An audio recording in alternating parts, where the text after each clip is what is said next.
Hello guys, today I will be showing you how to mod Grand Theft Auto Gatoni. You will need to first get an ISO. The link will be in the description. Then you would need backup creator, image burn, and AVGX. All of these will be in the description.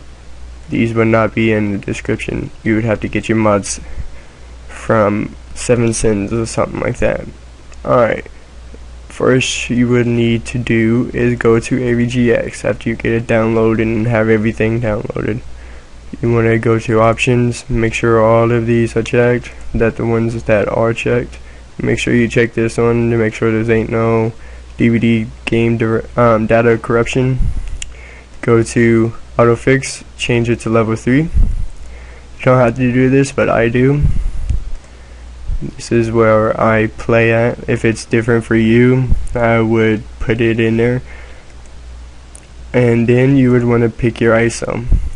Make sure you go to your Grand Theft Auto Gatoni ISO. And then open it up and then hit launch. Alright, this will take about 10 minutes depending on your computer speed. You let this go, like let this do its whole process. I'm not gonna do the whole process because after this gets done doing the whole 100%, well actually I'll go ahead and let it run through. While it's running through, I'm gonna pause the video. Alright guys, I'm back. It's about to be done. As you can see, it's at 78% or 80%. Like I was saying earlier, you're gonna want to make sure this is all green. As you can see, it is right now. But after this gets done, it's gonna show up some more stuff, and it should be green on yours. It's not gonna be green for me because I have mods inside of my ISO right now because I already modded it. But as you will see in a minute, see how this should be green, and then this shouldn't be on your screen. It should say stealth was verified. After you get done with that, this is red because I have mods in my ISO. After you get done with the whole process, all of it should be green.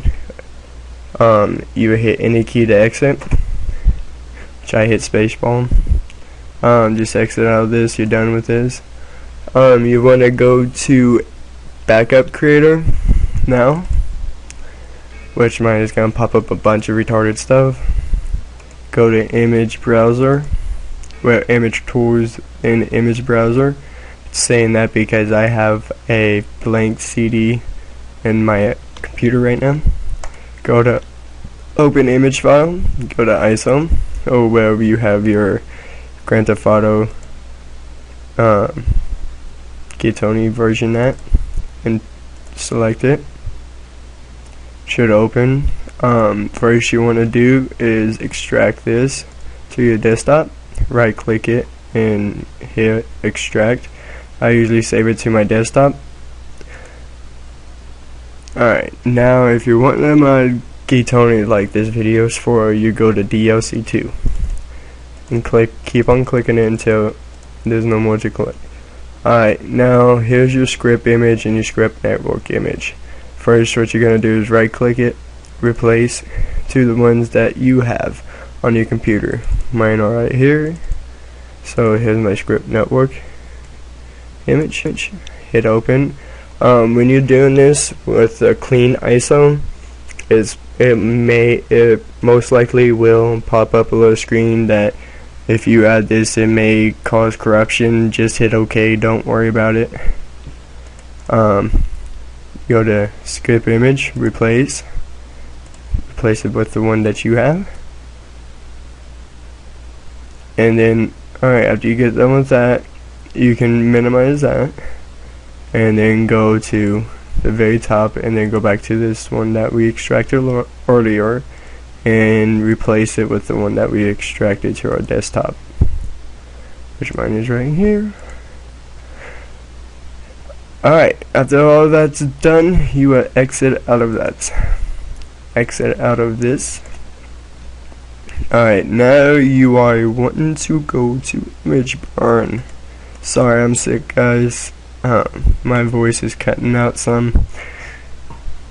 Alright, first thing you want to do when you go on to image burn is go to tools, settings, and set this up if you just download it. Make sure all this stuff is set like it is. Go to right, make sure all of this is checked like mine is, and put this on yours. You have to have it on this for your layer break. This is the code for the layer break. You have to set yours for Gatoni. So make sure you copy that. I'll leave it here for a second so you can write it down. But after you get that done, you want to hit OK. Now click on write image file to disk. Pick your ISO, your Grand Theft Auto ISO. Don't actually click the ISO to open it. Open up the DVD file that came with it. Hit open. Then see what your drive supports. If it supports 2.4x writing speed, use that. It's a whole lot better to burn with 2.4. My drive is not capable of burning at that low speed, so I have to write at 4x. After you do all this, make all of this stuff is set, you can go here. This is what I do. If you don't know what drive you have in your computer, don't worry about it, but I know what drive I have on mine. So mine's a light on, so you would want to go to clear OPC history, go here and clear, hit change, and then hit OK, and then hit OK. You don't have to do that if you don't know what your drive is. I just do this because I think, in my opinion, it helps with the game errors. I don't get as many of them when I'm trying to burn. Alright, after you get done with all that, you just simply hit this right. I'm not going to do it because I have like 10 copies of this game. So while you're burning, it's gonna have a little screen right here. It's gonna pop up wherever yours is. Then it's gonna have a device buffer, an image buffer, or something like that.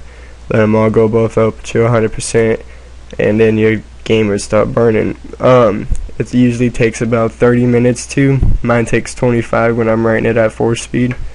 It is best for you to not do anything on the computer while you are burning a game, because when you're doing more stuff on your computer, it will mess with your buffers. No, I can't even say it right. Buffers. So don't mess with your computer. Let it burn the copy of the game so you won't get no errors on when you're trying to load it up on your Xbox. But other than that, that is the tutorial on how to burn and put script image and script network image into your ISO. This is Berkman93 signing out.